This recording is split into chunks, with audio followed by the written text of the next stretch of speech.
furax. 127e épisode.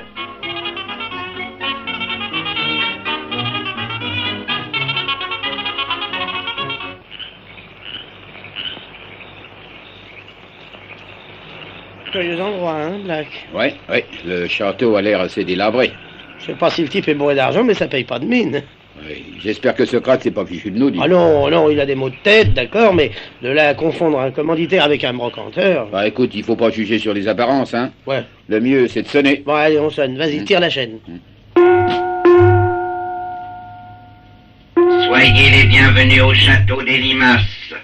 Tirez la bobinette, la chevillette chère. Entrez, suivez l'allée droit devant vous. Ne touchez pas aux fleurs, ne faites pas pipi sur les pelouses, ne mettez pas vos doigts dans votre nez, et songez que vous êtes poussière. T'as entendu? Oui, ça a l'air d'un disque qui se déclenche automatiquement. Oui, c'est un disque en effet. Ça m'évite d'avoir envoyé quelqu'un ouvrir à la porte. Entrez, n'hésitez pas, on vous attend. Bon, bah, on entre. Allez, entrons. Allez, entrons. Ouais. Attends. Bon, c'est rouillé, hein? Oui. Le jardin a l'air pas mal entretenu. Ouais. C'est même bizarre pour une baraque aussi délabrée, hein. Oh, tiens, regarde, il y a un larbin, là, sur le perron. Ouais, noble tête de vieux serviteur. Laissons-le s'approcher. Que ces messieurs veulent bien m'excuser, mais chacun a la tête que le bon Dieu lui a donnée. Et pourquoi vous dites ça? À cause de la réflexion que ces messieurs viennent de faire. Comment, vous nous avez entendus de si loin? Oh non, je ne me serais pas permis, mais j'ai l'habitude. La première fois qu'on me voit, on me trouve toujours une noble tête de vieux serviteur. Eh bien, plaignez-vous. Vous avez le physique de l'emploi. Maintenant, oui. Mais songez que je voulais devenir avocat. Je suis docteur en droit, messieurs. J'ai dû y renoncer et me faire valet de chambre. Tout ça à cause de ma noble tête de vieux serviteur. Ah, qu'est-ce que chacun est esclave de son physique, vous savez. Assis-nous, par À exemple. vous, messieurs, si vous me permettez cette liberté, je trouve que vous avez des têtes à venir voir monsieur le vidame, mon maître. Exactement. Monsieur Jérémy d'Arpétade. Et ce, pour lui soutirer plusieurs paquets de centaines de mille francs. Oui, écoutez, noble tête de vieux serviteur, là, je trouve que vous allez un peu loin, hein. Que ces messieurs veuillent bien me pardonner. J'ai fait également une thèse de psychophysiognomonie. Ouais, moi j'en ai fait une sur l'utilisation du coup de pied au cul comme accélérateur de propulsion chez les majordomes réticents. Je vois très bien ce que monsieur veut dire. D'ailleurs, je suis judokas, ceinture noire. Bon, écoutez, nous sommes Black et White. Nous venons de la part de monsieur Jean-Jacques Socrate. Alors, est-ce que monsieur d'Arpétade est là? Ah non, messieurs. Vous il est pas là? Il n'est pas là, il est ici. Oh. Il y a confusion entre les adverbes de lieu. Quand j'étais professeur de grammaire française à Cambridge, mon élève, l'actuel prince Philippe d'Édimbourg, avait coutume... ça va. Oui, bon, assez, allez, casse-toi en vitesse, annonce-nous à ton singe et arrête de nous cavaler sur le grand sympathique, pigé? Ok les gars, j'entrave. Faut se manier le tronc, je vais bonir vos blases à saisir et dans de braquis, je vous le balance en loose dé. Car je suis aussi l'auteur d'un traité d'argot. Hein? Ça commence bien. Ouais, on n'est pas sorti de l'auberge, hein? Si le larbin est comme ça, comment va être le patron? J'espère qu'il sera pas aussi délabré que son château. Ah, attention. La grande porte s'ouvre.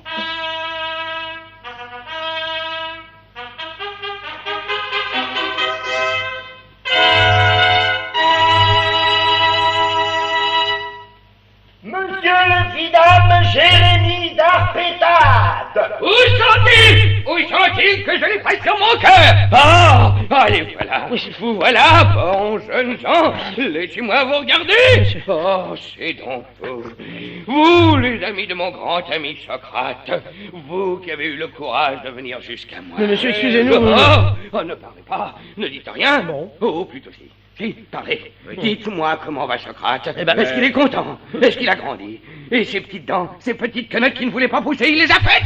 Eh bien, monsieur, à vrai dire... Il était si mignon, ce petit bout de chou. Oh, ce petit coquin de Jean-Jacques. Est-ce qu'il a toujours son petit costume à col marin? Mais dites-moi, monsieur, mais il y a longtemps que vous l'avez vu? Oh là, ça fait, oui. Oh, oui, alors... Oh là là, ça fait même, bien, au moins. Oh, bah alors, évidemment. C'est bien simple, voyons, la bataille de Marignan était en 1515, eh bien, ça fait, Philodendron. Monsieur le vidame. Depuis combien de temps n'ai-je pas vu le petit Jean-Jacques Socrate? C'était en 1924 à Rivabella, monsieur le vidame. Cela fait donc 33 ans. Tant que ça. Oh, alors je suis tranquille. Il a encore son petit costume marin. Il était si soigneux. Oui, je crains même qu'il n'ait beaucoup changé, à Vous vrai voyez. dire. Ah, c'est possible. Dommage. J'ai horreur du changement. Mais qu'importe. Vous venez de sa part, vous êtes mis aux hôtes. Je suis votre hôte. Vive les uns et les autres. Qu'est-ce que je vous offre? Voulez-vous du gâteau de riz, du pain frotté d'ail, un verre de liqueur au chou rouge, une bonne paire de claques, une escalope au chocolat? Qu'est-ce qui vous ferait plaisir? Non, vous savez, à vrai dire... N'auriez pas à cacher l'aspirine? Non, mais j'ai des suppositoires au whisky. Ça ne vous dit rien? Non, écoutez, vos suppositoires, vous pouvez... D'accord. Philodendron, vous m'y ferez penser. À part ça, qu'est-ce qui vous amène? Qu'est-ce qui vous a donné l'idée de venir voir le vieux Jérémie d'Arpétade au fond de son château démoli? Eh bien... Tenez, voilà. Socrate nous a remis cette lettre pour vous.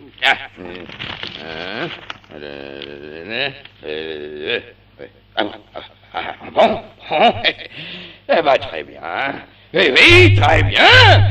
Ce n'est donc que ça, de l'argent. Oh, que je suis heureux. Enfin, je vais pouvoir rendre service. Et à mon ami Socrate, et aux amis de mon ami Socrate. Enfin, je vais payer. Oh, ben, on est ravis de voir comment vous le prenez. Ah ouais, parce que White et moi, on avait peur que vous fassiez tirer l'oreille. Tirer l'oreille? Moi? Oh, Jérémie d'Arpétade! Mais messieurs, je suis né pour donner de l'argent. Je suis un mécène. Je suis de la race de ceux qui payent. Pour aider, pour soutenir, pour appuyer, pour renflouer. Regardez, messieurs, regardez au mur de cette salle. Pas de tableau d'ancêtres, non. Mais les noms, les dates, les titres de toutes les initiatives humanitaires que j'ai commanditées. Regardez!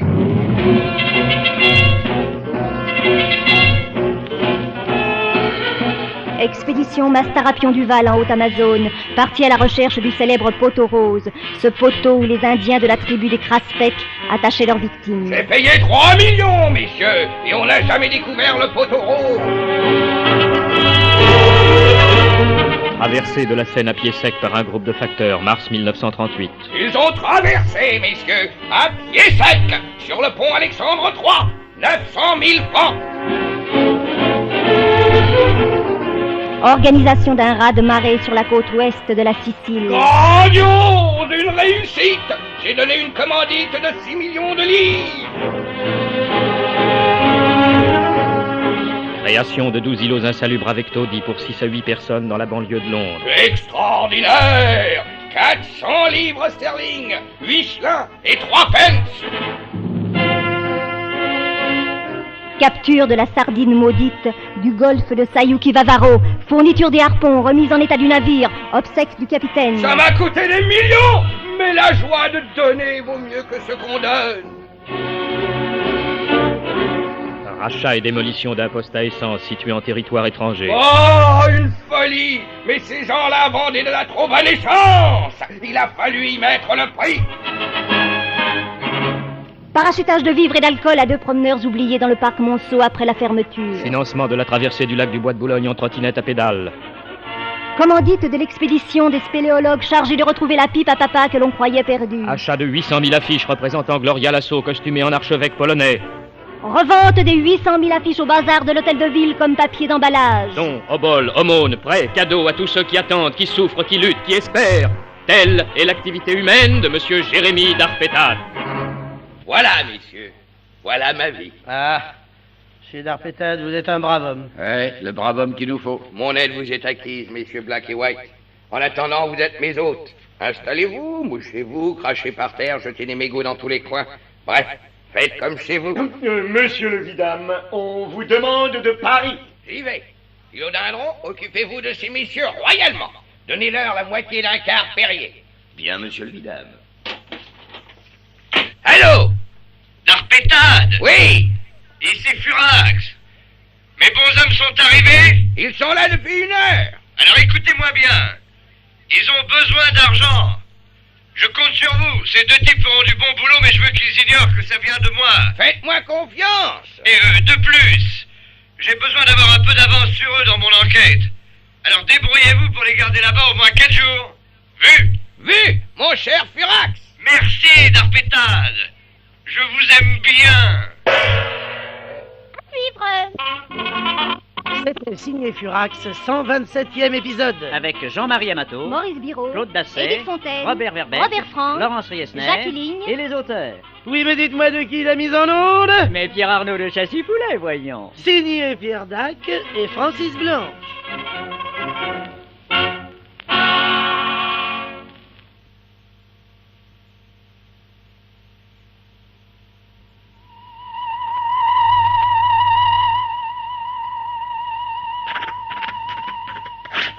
Signé Furax. 128e épisode.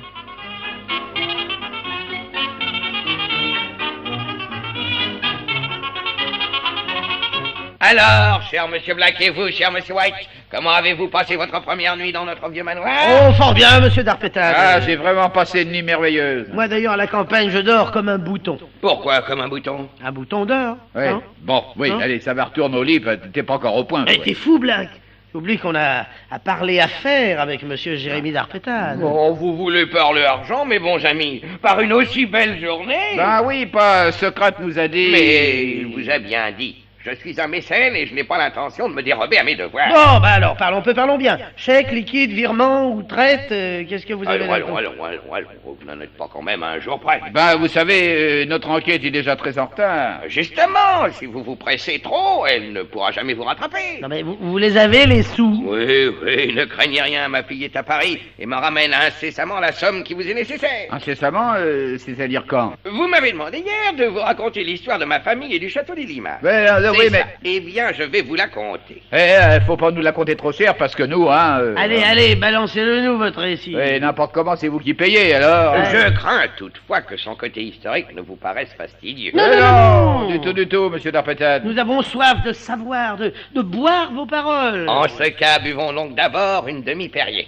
Ça vous mettra en meilleur état de réceptivité, et moi, ça me rafraîchira la mémoire. Là. Oui. Alors. Eh bien, voilà.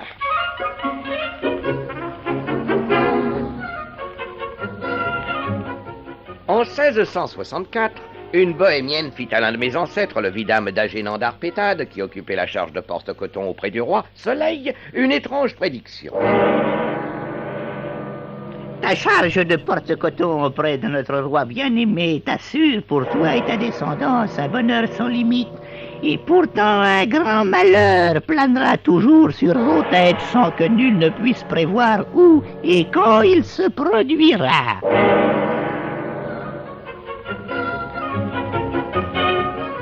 À partir de ce jour, l'existence devint intenable au château des Limas, que le bon sens populaire surnomma dès lors le manoir du bonheur écœurant. Pendant 268 ans, de génération en génération, la noble famille des Darpétades attendit dans la crainte et l'angoisse que se réalise la sinistre prédiction de la gitane. Un soir, parmi tant d'autres semblables, mon ancêtre d'Agénan et sa femme, née Anaïs du Vallon de la Motte jumelée, devisaient en tête-à-tête. Ah, comment vous portez-vous, ma chère Anaïs? Hélas, mon ami, admirablement bien. Ah, pas le moindre malaise? Non. Et vous, cher d'Agénan? Ah, par Saint-Jacques de Composteur, je me porte comme le Pont-à-Mousson. Et quoi de nouveau? Toujours la même chose. Le métayer est venu faire son rapport, la récolte est magnifique, le bétail est en pleine forme et la vente du bois a rapporté plus du double de mes prévisions. Oh, mais c'est épouvantable. Plus tard, le tenant du titre, le vidame Melchior d'Arpétade, titulaire de la charge de porte-manteau auprès de Sa Majesté Louis XV, mandait son fils... Comment ça va au collège, Jean-Christophe? Oh, excusez-moi, père, je suis premier au classement général. Et vous avez fait ce que je vous ai dit? Oh, scrupuleusement, père. Au réfectoire, je me conduis comme un cochon. Je me livre aux pires incongruités. Et pendant le cours de philosophie, j'ai accroché un ranceur au basque du professeur. Et on ne vous a pas honteusement expulsé? Oh non, père. Le professeur m'a dit qu'il adorait les harengs. Il m'a au contraire remercié pour la délicatesse de mon geste. Non, mais bon sang de ma Dieu, bonsoir, bon sang! J'en ai assez de ce bonheur permanent. Je n'en peux plus. J'en suis écœuré. Mais il n'arrivera donc jamais ce malheur de malheur. Plus tard encore, sous Louis XVI, le chef de Vidamy, Casimir d'Arpétade et son épouse, la toute charmante Plancton Neve Lalgarde, à qui la reine Marie-Antoinette venait de confier la charge jalousée de porte-cochère au petit Trianon, terminaient leur souper en compagnie de leur fille Guylaine et du médecin de la famille. Casimir. Plancton? Vous me trompez, j'espère. Non, Plancton. Pourquoi? Parce que je vous aime. Et vous? Moi non plus. Pourquoi? Pour la même raison. Ah, c'est une honte. Et vous, Guylaine, où en êtes-vous? Je fais de mon mieux, père. Votre fiancé? Oh, rien à faire avant le mariage, en dépit de toutes mes avances, pourtant fort osées, père. Ah, si impossible de vous faire déshonorer. Mais le cocher, le garde-chasse, les valets de chambre, le palefrenier, le garçon d'écurie, la garnison de chevaux légers. C'est fait, père. Et alors, pas le moindre trouble, pas la moindre espérance? Non, père. Oh, c'en est trop. Plancton, passez-moi un couteau pour me trancher la gorge. Excellente idée. Voilà, Casimir. Ah, docteur, je vais mourir, n'est-ce pas? Aucune chance. Sans cette salutaire saignée, vous risquez la congestion.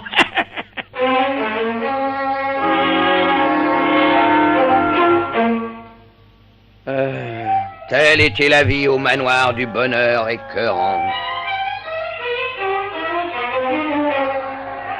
Pourtant un jour, un immense espoir gonfla le cœur des Darpétades.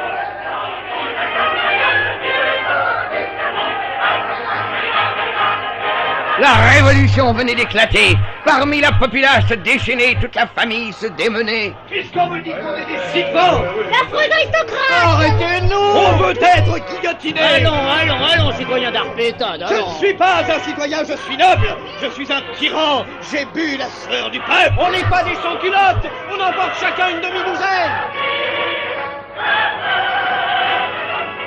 Tenez, voilà des pics pour promener nos têtes. Oh, monsieur d'Arpétade, allons, pas vous, ni les vôtres, on vous connaît, on vous estime, Vive le allons. roi. Avant la convention. La révolution. Mais oui, je vais vous donner une escorte pour que rien de fâché ne vous arrive, alors. Puisqu'on vous dit qu'on crache sur le drapeau tricolore. Ben voyons, allez vous autres, raccompagnez les d'Arpétade au château.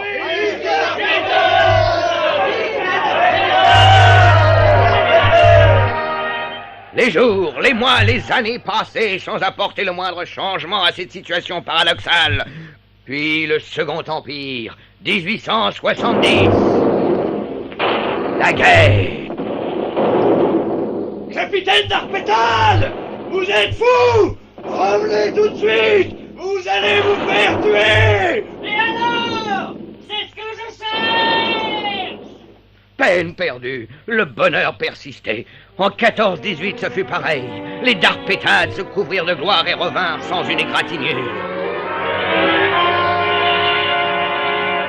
Et ce fut à mon tour de prendre la relève. Le château des Limaces continua d'être le manoir du bonheur écœurant. Il me souvient qu'un soir, vers minuit, tandis que je me tournais et me retournais sur ma couche, et que délirant presque, le malheur, bon Dieu, le malheur, c'est pour quand ce malheur? Par ici devant vous, le projecteur, à gauche, feu à volonté.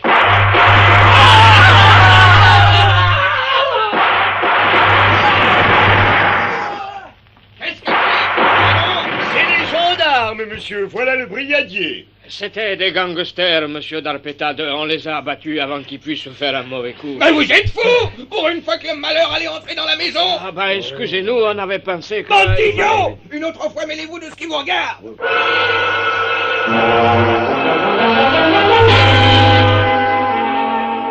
Enfin, il y a 5 ans environ, un terrible incendie éclatait brusquement.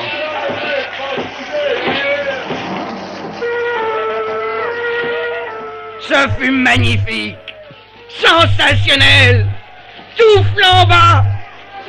Il ne resta que des ruines. Et ma femme de surcroît périt dans le brasier. Le malheur était arrivé. Et j'y eus quelques mérites ayant coupé moi-même les lances que ces crétins de pompiers avaient déjà mises en batterie. Le sort était enfin conjuré. Le manoir du bonheur écœurant avait disparu. il ne restait plus que le château des Limaces. Voilà, mes amis, l'histoire de cette étrange demeure. Mais dites, vous n'allez pas faire construire? Bah, à aucun prix, ce serait tenter le sort. La prophétie de la gitane s'est réalisée. Si je rénovais le château, tout risquerait de recommencer. Et ça ne vous ennuie pas de vivre dans cette banquise délabrée? Question d'habitude. Parce que franchement, pour le confort, votre baraque... Je ne me plains pas. Ah, tout de même, moi, depuis ce matin, je cherche le petit endroit, quoi. Et alors? Regardez là-bas, au bout du hall d'entrée, cette superbe vasque en porcelaine ancienne. Ah oui, ça, on l'a vu, mais... Excusez-nous, mais il y a pas de porte? Et alors? Ça manque de discrétion. Détrompez-vous, messieurs. Il n'y a pas de porte, d'accord, mais il y a un masque. Un masque? Oui.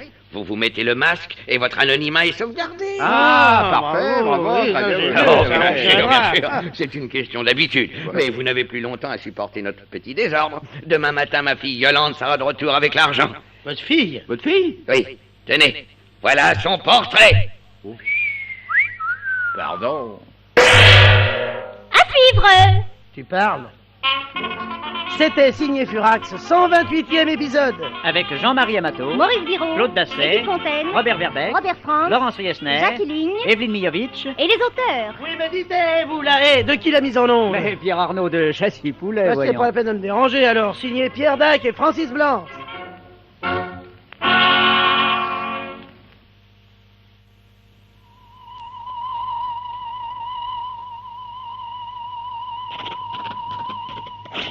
Signé Furax. 129e épisode.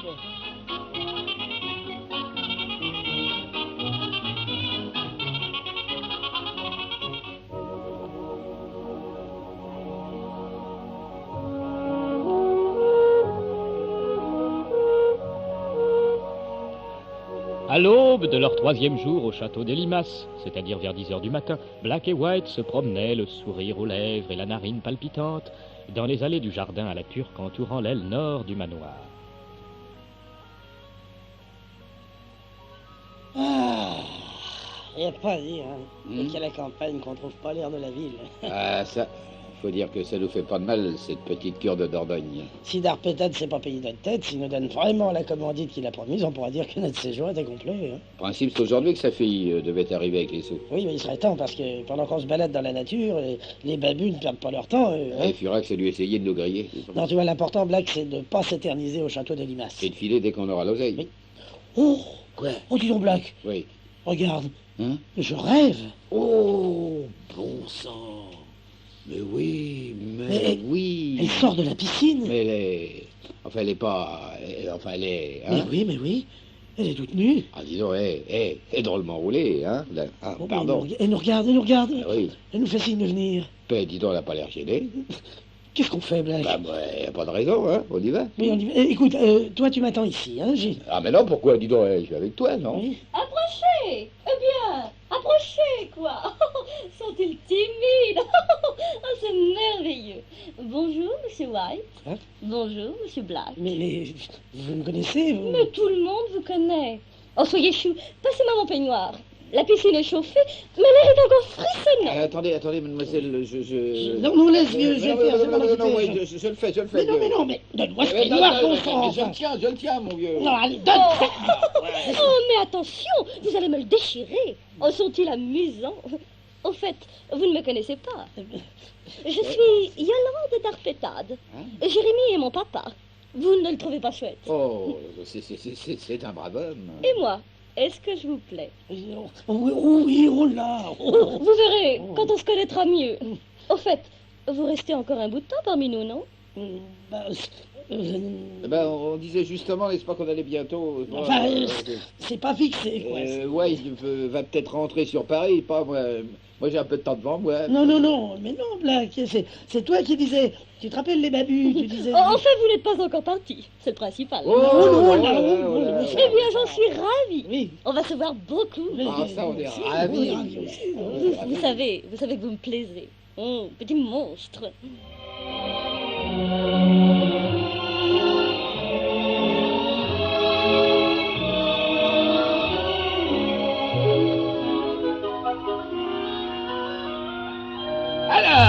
monsieur Black et White en forme? Oui, ça va. Ça va, monsieur Darpétade, ça va. C'est pas la peine de vous le demander, hein. N'est-ce pas? C'est que voyez-vous, mes amis, moi je suis toujours sous pression. Au fait, je vous emmène avec moi. Ah oui, ça... En ville. Et j'ai l'impression que vous n'allez pas vous embêter en ma compagnie. Oh, ça, j'en sommes certain, sûrs. oui. Parce que vous comprenez, je dois justifier et soutenir ma réputation. C'est-à-dire? Je passe dans le pays pour un homme étrange, bizarre, énigmatique. Oui, ça, on sait, ça. Oui, alors je suis obligé de temps en temps de descendre à Pastagnac-Roubignac faire le loustic. Vous allez voir. Oui. Allons-y, en route. Oh, ma musette. Ah, je l'ai. Ça va.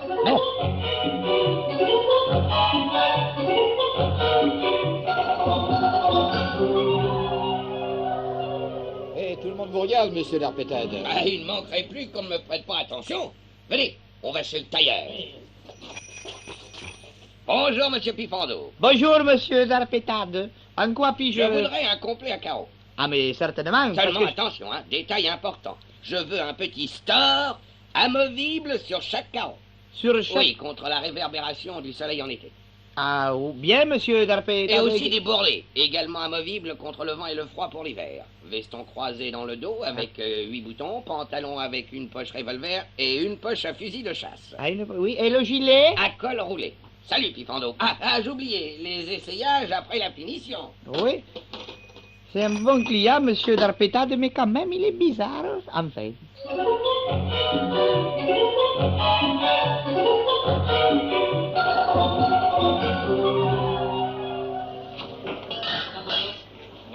Salut, monsieur Grand Chelem. Est-ce que vous avez de la viande hachée? Ah, pas toute prête, mais on va vous en préparer tout de suite. Un bon kilo, ça marche? Oui, même 2. Alors 2, d'accord. Voilà.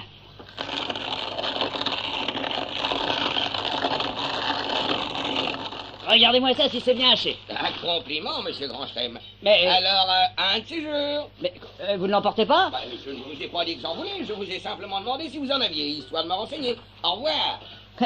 Quand même chic type d'Arpétade, mais un peu bizarre.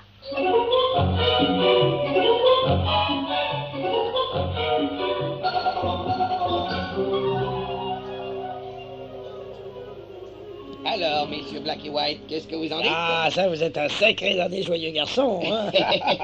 Et maintenant que nous sommes au jardin public, vous allez voir ce que vous allez voir. Oui. Tenez-moi ma musette, monsieur Black. Tiens, lui, son partenaire. Voilà. Vous voyez ces 12 petits flacons? Je les dispose bien comme il faut par terre. Et qu'est-ce qu'il y a là-dedans? De l'alcali. L'alcali? Alors, voilà. Ici, là, là et là. Parfait. Regardez dans le fond de la musette, monsieur White, qu'est-ce qu'il y a? Je sais pas, on dirait des boulettes, là, du hachis parmentier. Passez-les-moi, merci. Petit. Qu'est-ce qui va se régaler? Petit. Eh, voilà le gardien, monsieur Darpétade. Bah, laissez-le venir. Qu'est-ce que vous faites, monsieur Darpétade? Vous le voyez bien. Vous donnez à manger avec flacon d'alcali? Et alors, ça vous étonne? Monsieur Darpétade... Oui, non, gardien. Vous n'êtes pas moins bête qu'un autre qui le serait autant que vous. Non, bien sûr, mais... Bon, alors, qu'est-ce qu'un oiseau? Un volatile? Et l'alcali n'est-il pas lui aussi volatile? Excusez-moi, monsieur Darpétade, j'y avais pas pensé. Ce Darpétade, quand même, il est bizarre.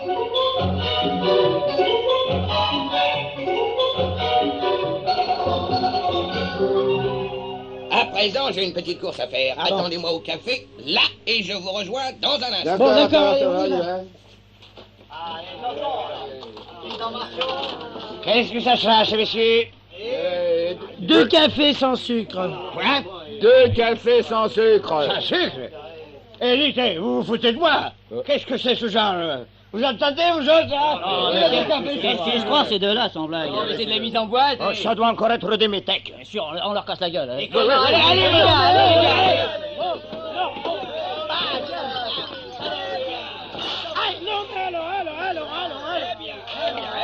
Vous laissez mes amis tranquilles, enfin. Mais, monsieur Darpétade, il demande des cafés sans sucre, vous vous rendez compte? Oui, bien sûr. Faut pas faire attention, ils sont pas d'ici. Ah, bon. Et pour vous, monsieur Darpétade, que ce sera? Une choucroute garnie dans un seau à glace avec des pailles. Un rond de citron, de la cannelle et une aubergine pressée avec un quart Perrier. Tout de suite, monsieur Darpétade, ça marche. Et avec 8 morceaux de sucre en poudre. Ah, ben ça, au moins, c'est une commande. Il est bizarre, Darpétade, hein? D'accord, mais lui au moins, il sait ce qu'il veut. Sacré Darpétade.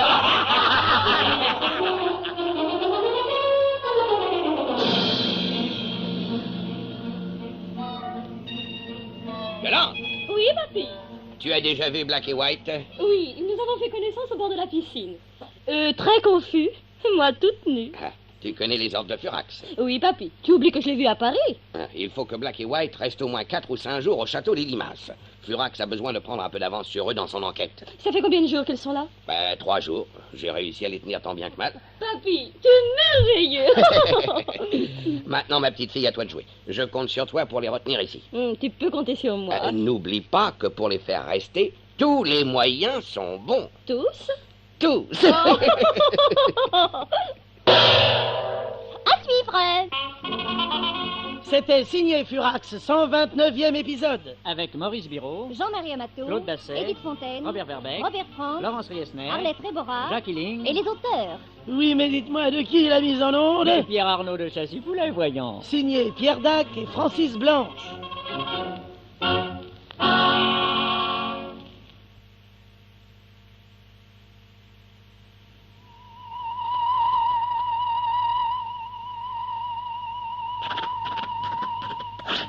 Signé Furax.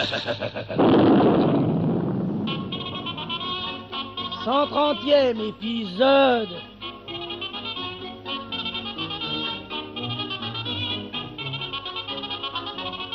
Non! Oh là! Oh là là! Alors, Fifi. Non, laisse-moi, Malvina, laisse-moi! Tout va bien que je souffre. Ce n'est rien, mon petit, ce n'est rien, ça va se passer. Non, ça va pas se passer. Ça me fait de plus en plus mal. Le fer à repasser ne te fait pas du bien? Le fer à repasser. Ridicule. Furax. Le grand Furax. Repassé comme une cravate. Maman m'a toujours dit que pour une indigestion, un fer à repasser sur l'estomac... Mais c'est pas une indigestion que j'ai, c'est un trouble d'assimilation gastrique. Eh ben oui, quoi, une indigestion? Mais ne cherche pas à me diminuer, Malvina. Plus haut le fer à repasser. Là, Là, c'est là que ça me fait du bien. Une indigestion. Furax n'a pas d'indigestion. Ce sont les escargots qui n'ont pas passé. Les escargots. Oui. Les escargots qui n'ont pas passé. T'es insensé. Hein? T'es insensé, non? Des petites bêtes ridicules. 12 petits animaux méprisables. Arrivés du fin fond de la Bourgogne dans un cachot obscur. Plein de bave. 12 coquilles lamentables bourrées de beurre et d'ail qui se permettent, qui osent, qui ont le front d'importuner Furax, d'attirer plus d'une minute l'attention de celui qui sera un jour le maître du monde. C'est trop comique, laisse-moi rire, Malvina. Non, si tu ris, ça déplace le fer à repasser, Fifi. Ça déplace le fer à repasser. On aura tout vu. Ça déplace le fer à repasser. C'est énervé. Edmond, mais les plus grands de ce monde ont leur petite misère, voyons. Souviens-toi, Napoléon, son foie. Mais je me fous du foie de Napoléon, moi. M'en fous, moi. Quel rapport entre ce petit général parvenu, entre ce petit potentat grassouillé et moi Furax? Je t'en prie, Malvina, épargne-moi tes comparaisons dégradantes, hein. Edmond. Va-t'en repasser la vésicule de ce monsieur Bonaparte si ça te chante. Mais pour Furax, du respect, s'il te plaît. Du respect. Aïe. Oula. Voilà. Oh oui, un petit coup de fer ici. Là, oui. Là, voilà, là. Mon Furax, exact. tu souffres, mon ami. C'est bon, là. Oh oui, encore. C'est votre lot à vous, les grands de ce monde. C'est votre façon de vous montrer semblable à nous. Je te trouve beau, Edmond. Oh oui. Très beau, étendu sur ce divan. Ta chemise entrouverte. Et ton fer à repasser sur le ventre. C'est cette humilité, cette faiblesse charmante qui me touche. Tu es là, géant blessé. Guerrier fourbu. Force invincible, un instant aboli. Avec tes 12 petits escargots qui ne veulent pas passer. Ah, Furax. Il y a autour de toi la lumière de vitrail qui auréole les gisants d'un autre âge. Il flotte autour de toi le parfum des symboles. Oui, c'est le parfum de l'ail. L'ail de ces bons sons de nom d'anciens, de vaches, de saleté, de Non, Fifi, repose-toi. Mais je n'ai pas le temps de me reposer, Malvina. Ma tâche m'attend. Les balus travaillent dans l'ombre, leurs toiles se tissent, leurs pieds se referment. Et pendant ce temps-là, moi, un fer à repasser sur le ventre, je rote mes escargots. Non, c'est trop injuste. Non, Furax, c'est de mon... Et Black. Et White.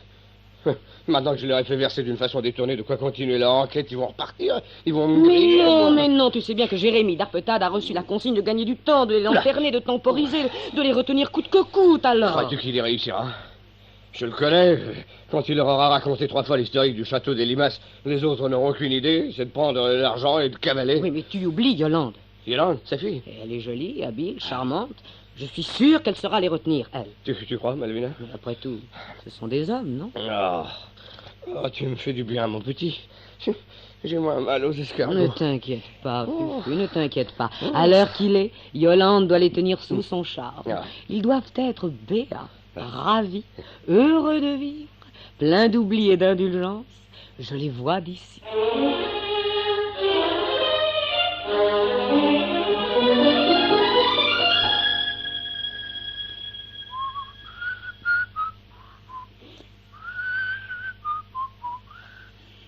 Black, Quoi, Wait? t'as fini de siffler. Pourquoi? Ça te dérange? C'est pas que ça me dérange, ça m'énerve. Désolé, mon cher White. Navré de contrarier une sensibilité que je ne soupçonnais pas aussi délicate. Oh, ça va. Hein, Non, je vais changer de disque. De leur splendeur immortelle. Black Black, tu vas la boucler. Ça t'énerve aussi quand je chante? T'appelles ça chanter, peut-être, hein? C'est peut-être le morceau qui te plaît pas. C'est bien ton droit. Tous les mauvais goûts sont dans la nature. Fais chanter autre chose. Black. Si, tu vas aimer ça. Le prélude de Rachmaninov sur les motifs de Montre-moi ton lino, je te ferai voir ma moquette à bouche fermée. Black, ne me pousse pas à bout. Sans ça, j'aime autant te dire. Sans ça? Rien. Ouais. Boucle-là, c'est tout ce que je te demande. Dis donc, quelle date on est aujourd'hui? Le 29. Le 29. Ouais, et alors? Hier, c'était le 28, demain, ce sera le 30, simplement le 31, le 32, 33, régulier, non? Il était sous ou quoi, non? Février, ça n'a que 28 jours, en principe. Excuse-moi, la poste a oublié de me prévenir. Écoute, Black, je t'en supplie, ne prends pas ce ton-là avec moi. Parce que aussi vrai que je m'appelle White... Oh, y a pas de quoi s'inventer. Oh, si tu crois que c'est drôle, tiens. Dis donc, White, tu commences singulièrement à me bousculer les globules, toi, hein? Qu'est-ce que t'es, étergneux? Dis-le, hein? Mais dis-le non. Mais comment que je vais te le dire? Ben, vas-y, allonge-toi. Eh ben, comment que je vais m'allonger? Allez, accouche. Et comment que je vais accoucher? Alors te gêne pas, parle. Et comment que je vais parler? Eh ben, qu'est-ce que t'attends? Ce que j'attends, ce que je... Oh putain, autant te lâcher le morceau, tiens. Eh ben, lâche-le. Parfaitement que je vais le lâcher, j'en ai marre. Marre de devoir tourner autour de la petite Yolande. T'entends, j'en ai marre. Ah ouais? Ça te regarde? Je veux que ça me regarde. Parce que monsieur voudrait être tout seul à cavaler après. Dis, c'est tes oignons. Un peu que c'est mes oignons. Et tiens, toi, tu me dégoûtes. Et toi, tu me répugnes. Ouais. Black. Oh. Et puis tiens, au lieu qu'on se casse chacun de son côté. Comme tu dis, ça vaudra mieux, hein.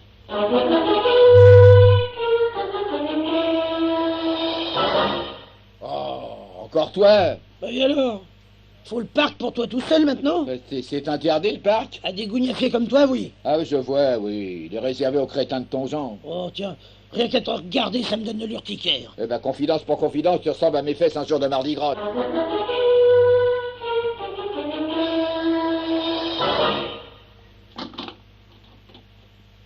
Mais qu'est-ce que tu fous ici?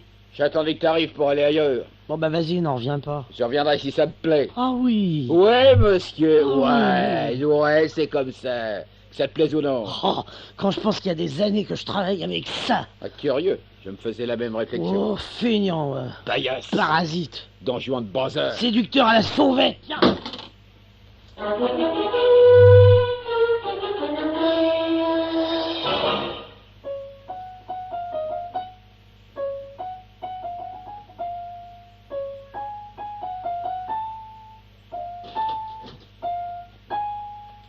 Alors, on fait ses gammes? Mais faire ses gammes que de l'ahurissement congénital comme toi. Oui, ça suffit. Oh, c'est bien mon avis. Je veux plus t'en trouver sur mon chemin. Ni toi sur le mien. Alors va dans le boudoir. Moi, je me tiendrai dans le salon. Non, moi dans le salon, toi dans le boudoir. J'ai dit moi dans le salon. Et moi je dis toi dans le boudoir. Je te répète, moi dans le salon, toi dans le boudoir. Et moi je t'ordonne, moi dans le boudoir, toi dans le salon. Tu m'ordonnes? Oui, je t'ordonne. Répète un peu, tu m'ordonnes quoi? Moi dans le boudon, toi dans le saloir. C'est ça, chacun chez soi. Oui. Eh bien, mais qu'est-ce que j'entends? Oh, vous savez qu'à des moments, vous prendrez pour des enfants. Un grand gosse. C'est lui qui me cherche. J'ai cherché personne, mais j'ai trouvé un pignouf. Oh, pignouf toi-même. Allons. Non, mais franchement. Par cette belle journée, vous n'avez pas honte. Il ne fait pas un temps magnifique. Une journée idéale. Ouais. Oui, bien sûr. Évidemment, ouais. Un jour pareil, on n'a pas plutôt envie de douceur, de tendresse? Oh, oui, ça, oui. Mais d'abord, serrez-vous la main. Non, pas chacun de votre côté. Réciproquement. Allons. Voilà.